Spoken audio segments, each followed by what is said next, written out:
बारिश के मौसम में शाम की चाय के साथ खाने के लिए कुछ हल्का फुल्का चटपटा टेस्टी सा ढूंढ रहे हैं तो ऐसी ही रेसिपी आज मैं आपके लिए लेके आई हूँ जो आपको समोसे, भाखड़ा बड़ी और मट्ठी तीनों का टेस्ट देगी। इसे हम गेहूं के आटे से बनाएंगे बहुत ही आसान तरीके से, बाहर से क्रिस्पी और अंदर से एकदम चटपटा। तो hi everyone, welcome to my channel. मेरा नाम है नीता। तो चलिए रेसिपी बनाना शुरू करते हैं। तो सबसे पहले इसका आटा लगाकर तैयार कर लेंगे। तो यहाँ पर मैंने 1 कटोरी गेहूं का आटा लिया है। इस आटे को मैंने पहले ही छान लिया था। अब इसमें घी डालेंगे। तो ये मैंने पिघला हुआ देसी घी लिया है, तो 6 चम्मच डालूंगी। अगर ज़रूरत होगी तो बाद में और डालेंगे। ये 1 चम्मच अजवाइन ली है। इसको इस तरह से हाथों में लेंगे और अच्छे से रगड़ करके फिर डालेंगे। ऐसा करने से इसमें खुशबू अच्छी आती है। और ये स्वाद अनुसार इसमें नमक मिलाएंगे। अच्छी तरह से आटे को मिक्स करेंगे। मुझे थोड़ा सा कम लग रहा था तो 2 चम्मच और डाला है। तो इस तरह से 6 से 7 टेबल स्पून इसमें मैंने घी डाला है। अच्छी तरह से मिक्स कर लेंगे और नॉर्मल पानी से, जिस तरह से हम पूड़ी के लिए आटा लगाते हैं उस तरह से आटा लगाकर तैयार कर लेंगे। तो आटा थोड़ा सा टाइट ही लगाना है, बहुत ज़्यादा सॉफ्ट नहीं लगाना, जिस तरह से हम पूड़ी के लिए लगाते हैं। तो आटा लग चुका है, इसको एक साइड रख देंगे और तब तक इसकी स्टफिंग तैयार कर लेते हैं। तो यहाँ पर एक उबला हुआ आलू लिया है। इसको मैंने अच्छे से कद्दूकस करके लिया है। तो आलू को फोड़ना नहीं है, कद्दूकस करना है। अब मसाले मिला लेंगे। तो स्वाद अनुसार नमक मिलाएंगे और ये 1/4 चम्मच हल्दी पाउडर लिया है और 1/4 चम्मच ही लाल मिर्च पाउडर लिया और ये 1/4 चम्मच जीरा पाउडर लिया है और 2 चुटकी हींग ली है। हींग हमारे डाइजेशन के लिए बहुत अच्छी होती है, तो ज़रूर डालें। और ये आधा चम्मच अमचूर पाउडर लिया है। आप चाहें तो नींबू का रस भी डाल सकते हैं। और ये आधा चम्मच धनिया पाउडर लिया है और थोड़ा सा इसमें गरम मसाला मिलाएंगे, बहुत ज़्यादा नहीं। और ये थोड़ा सा कटा हुआ हरा धनिया लिया है। अब इन सारी चीज़ों को अच्छी तरह से मिक्स कर देंगे ताकि जो सारे मसाले हैं वो अच्छी तरह से इसके अंदर मिक्स हो जाए। तो ये हो चुकी है, इसको एक साइड रख देंगे और आटे को इस तरह से हाथों से मसल करके अच्छी तरह से चिकना कर लेंगे। और जिस तरह से हम रोटी या चपाती के लिए लोइयाँ बनाते हैं उस तरह से बना करके तैयार कर लेंगे। तो इसकी थोड़ी सी बड़ी ही बनानी है लोइयाँ आपको। तो सारी मैं इसी तरह से बनाकर तैयार कर लूँगी। सारी लोइयाँ बना ली हैं। तो ये मेरी 4 लोइयाँ बनी हैं। सबसे पहले एक पतली रोटी बना करके तैयार कर लेंगे।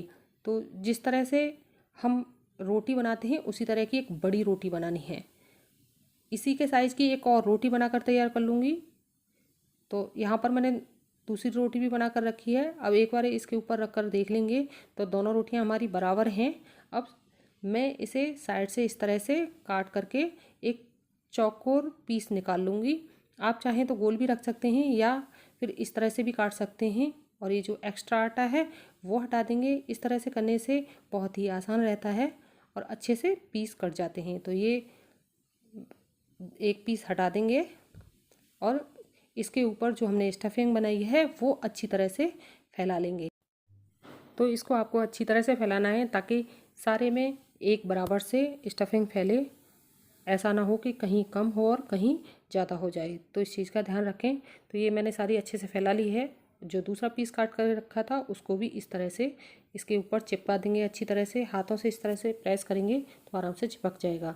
अब हल्का हल्का बेलन चलाएंगे और इसको इसी रोटी की शेप में बेल लेंगे। इसको थोड़ा सा और पतला कर लेंगे ताकि जो हमने स्टफिंग भरी है वो अच्छी तरह से इसमें चिपक जाए, बाहर ना निकले और रोटी भी थोड़ी सी बड़ी हो जाए। तो ये अच्छी तरह से बेल ली है। अब एक चक्कू से इस तरह से चौकोर पीस काट करके तैयार कर लेंगे।